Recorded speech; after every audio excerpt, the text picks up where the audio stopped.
63 நாயன்மார்களில் ஒருவரான பூசலார் நாயனார் குரு பூஜை விமர்சையாக நடைபெற்றது. பூலோக கைலாயம் என்று போற்றப்படும் சென்னை திருவொற்றியூர் ஸ்ரீ ஆதிபுரீஸ்வரர் தியாகராஜ சுவாமி வடியுடைமன் கோவிலில் ஆதிபுரீஸ்வரர் சன்னதி அருகில் அருள்பாலிக்கும் 63 நாயன்மார்களில் ஒருவரான பூசலார் நாயனார் குரு பூஜை இன்று ஐப்பசி அனுக்ஷம் நட்சத்திரத்தில் சுவாமிக்கு குரு பூஜை முன்னதாக எண்ணெய் காப்பு சாட்டப்பட்டது. அதைத் தொடர்ந்து பஞ்சாமிர்தம், தேன், இளநீர், சந்தனம் மற்றும் வாசனை திரவியங்களால் அபிஷேகம் செய்யப்பட்டது.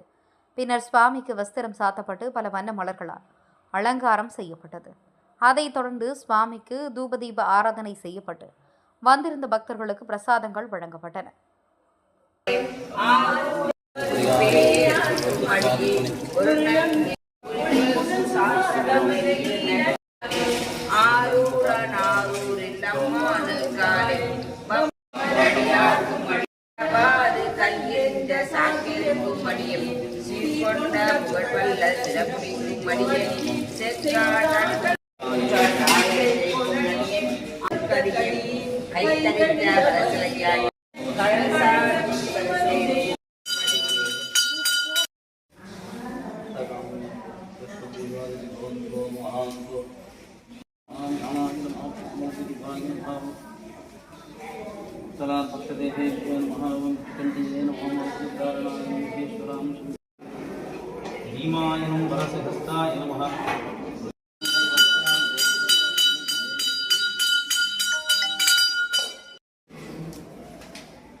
वेदां